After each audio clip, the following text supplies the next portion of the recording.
The Zemene Mesafint was a period in Ethiopian history when the country was divided within itself into several regions with no effective central authority. It was a period in which the emperors were reduced to little more than figureheads confined to the capital city of Gondar. History. Traditionally, the beginning of this period is set on the date Ras Mikhail Sahul deposed Emperor Ios, and its end to Cass's coronation as Emperor Tewodros II, having defeated in battle all of his rivals. Some historians date the murder of Iyasu the Great, and the resultant decline in the prestige of the dynasty, as the beginning of this period. Others date it to the beginning of Ios's reign. The Zemene Mesafint can be summarized as follows. 1. It was a period when Ethiopia was divided within itself into several regions with no effective central authority. In other words, the state had collapsed, or disintegrated.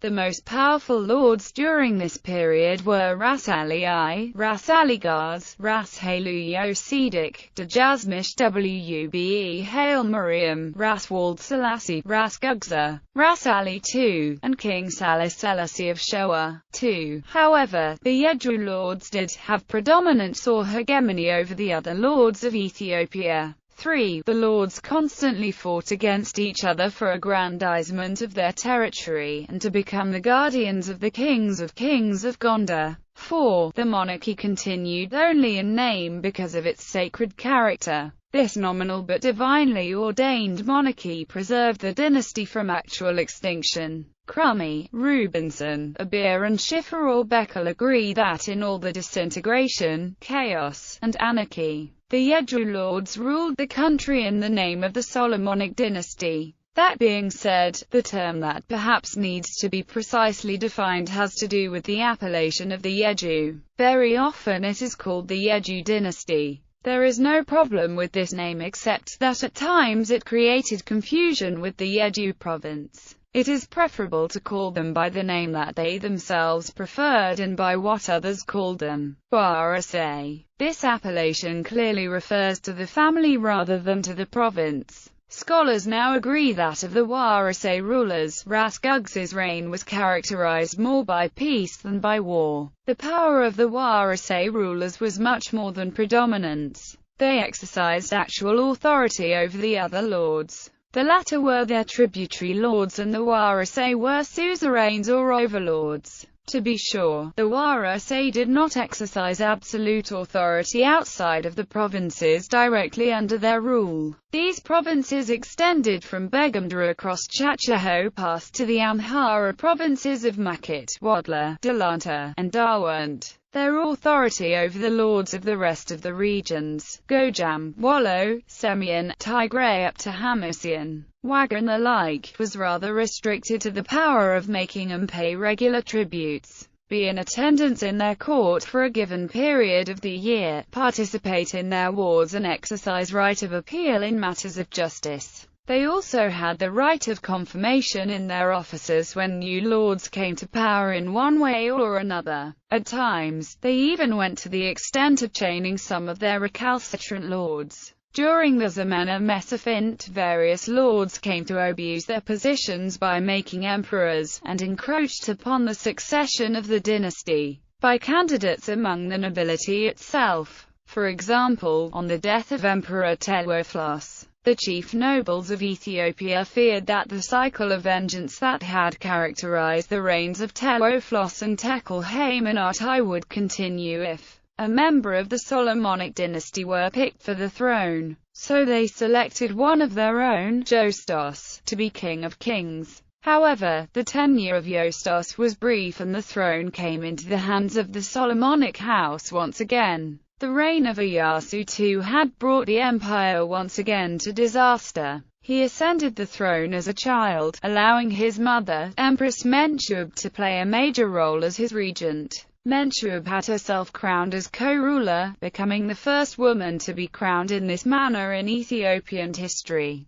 Beyond the capital of Gondar, the empire suffered from regional conflict between nationalities that had been part of the empire for hundreds of years, the Agath, Amharans, Showans, and Tigrians, and the Oromo newcomers. Mentuhab's attempt to strengthen ties between the monarchy and the Oromo by arranging the marriage of her son to the daughter of an Oromo chieftain from Yejju backfired in the long run. Her attempt to continue in this role after the death of her son into the reign of her grandson Iyoas brought her into conflict with Wabit, Ieyasu's widow, who believed that it was her turn to serve as regent. When Iyoas assumed the throne upon his father's sudden death, the aristocrats of Gondar were stunned to find that he preferred to speak in the Oromo language rather than in Amharic, and favored his mother's Yejju relatives over the Kwarans of his grandmother's family. Iyoas further increased the favor given to the Oromo when adult. On the death of the Ras of Amhara, he attempted to promote his uncle Lubo governor of that province, but the outcry led his advisor Waldlul to convince him to change his mind. The conflict between these two queens led to Mentuhab summoning her relatives with their armed supporters from Kwara to Gondar to support her. Wabit responded by summoning her own Oromo relatives and their considerable forces from Yejju. Fearing that the power struggle between the Kwarans in the Yejju led by the emperor's mother Wabit would erupt into an armed conflict, the nobility summoned the powerful Ras Mikhail Sahul to mediate between the two camps. He arrived and shrewdly maneuvered to sideline the two queens and their supporters, making a bid for power for himself. Mikhail settled soon as the leader of Amharic Tigrian camp of the struggle. Iroh's reign becomes a narrative of the struggle between the powerful Ras Mikhail Sahul and the Oromo relatives of Iyoas. Iyoas effectively had little say, as he inherited an empty imperial treasury and depended heavily on his Oromo relations.